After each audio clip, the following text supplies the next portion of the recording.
Hey, hello, welcome.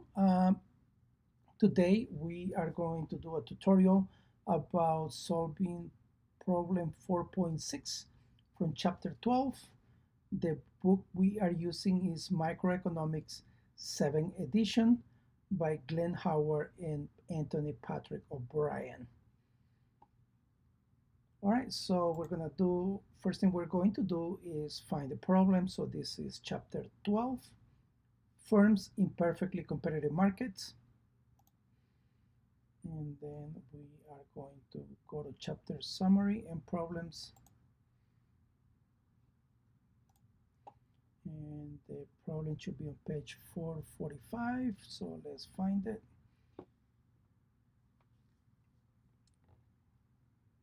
Here is problem 4.6. It says Matt Rafferty produces hiking boots in the perfectly competitive hiking boots market. So A is asking to fill in the missing values in the following table. So here is the table. What I'll suggest we do for this problem is that we open Excel, or you can use any other similar program to Excel. I use Excel because that's the one that I am familiar with, and it makes it easier for me to work with.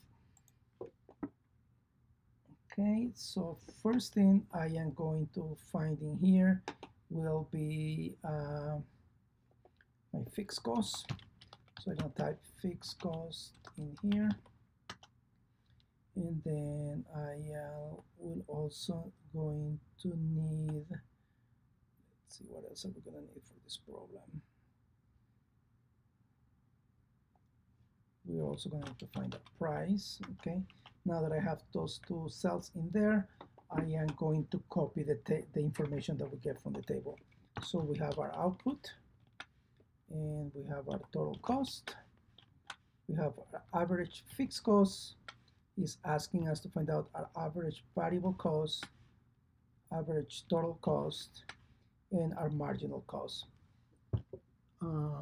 Because the questions is also asking us to find revenue, I am going to add one more column here, and I'm going to name it revenue because it will make it so much easier for us to solve this problem.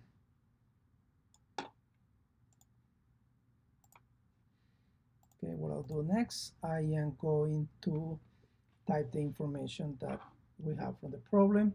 So we have 0, 1. I do type those two, then I highlight them, grab this little corner, and as I am dropping down, it's filling it for me, so that will make it up to 10.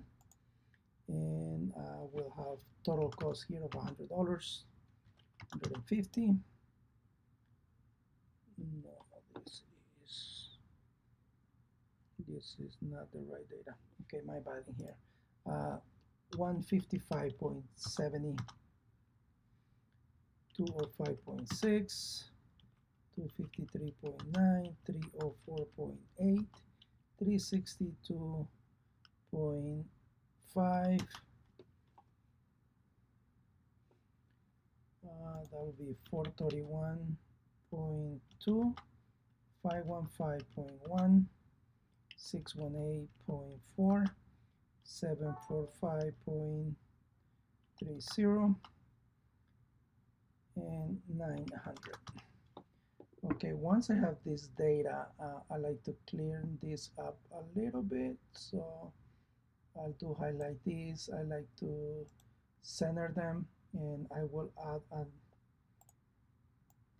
add a decimal here, so all of the cells are the same.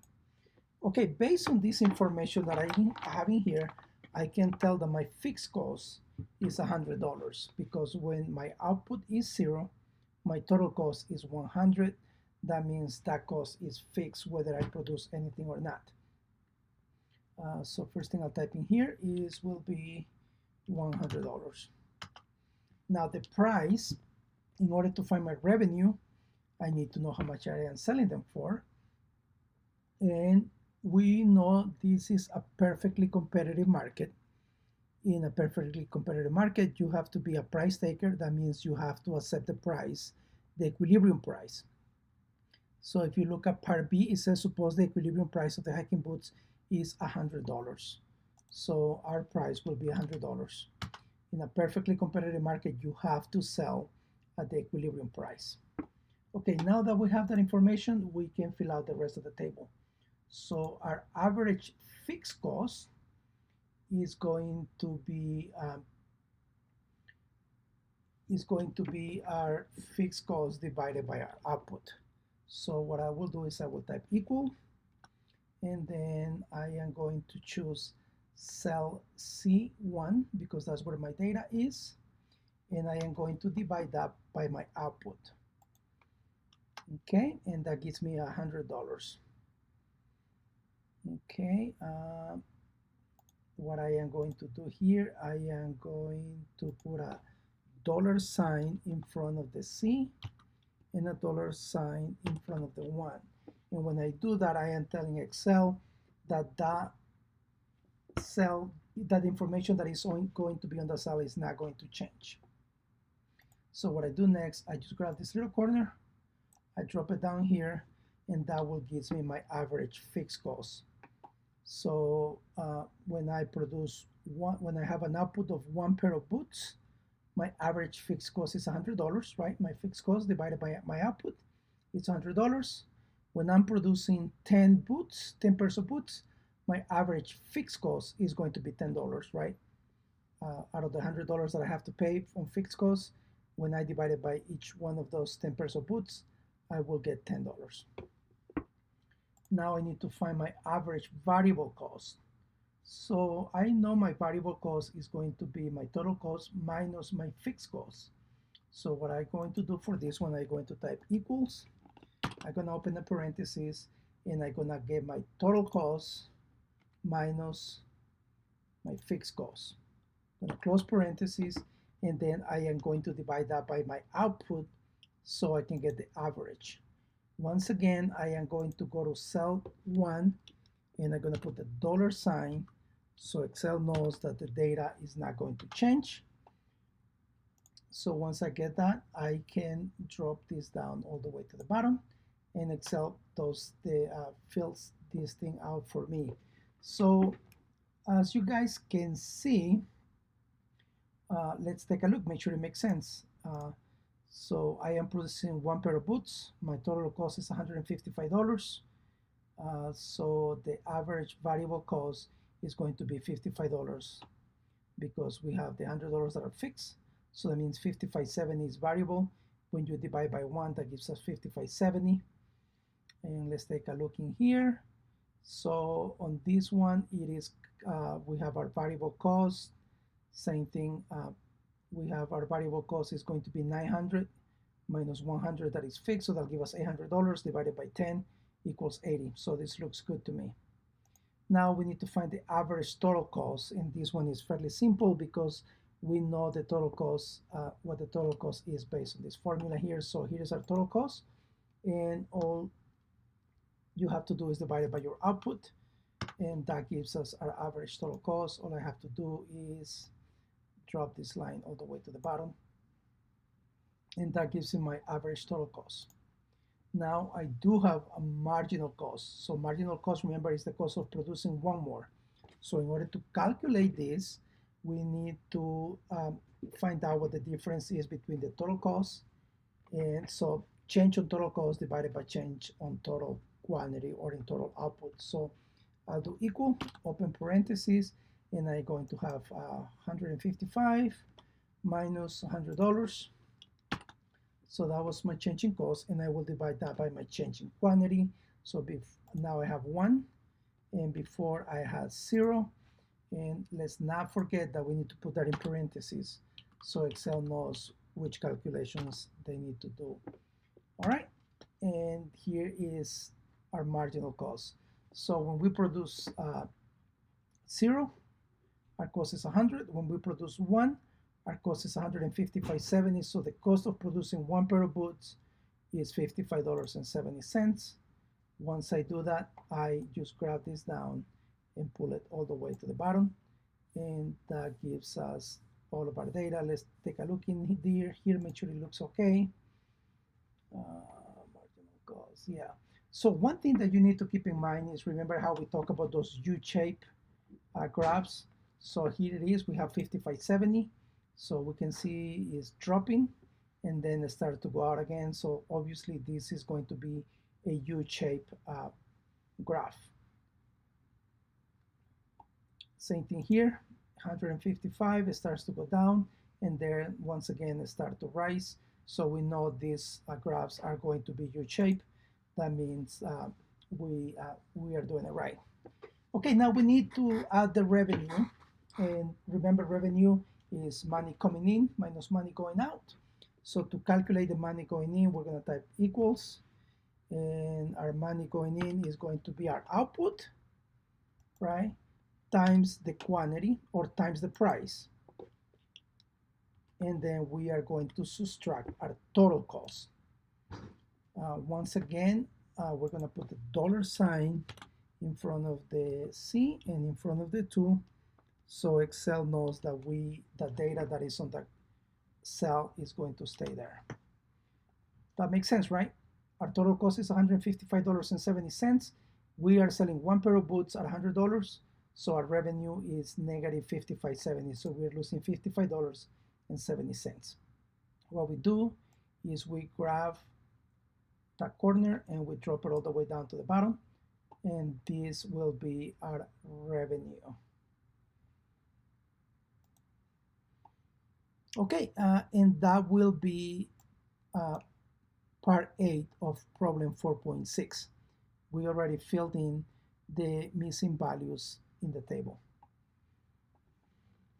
All right, part B, it says, suppose the equilibrium price of the hiking boots market is $100. How many pair of boots will Matt produce?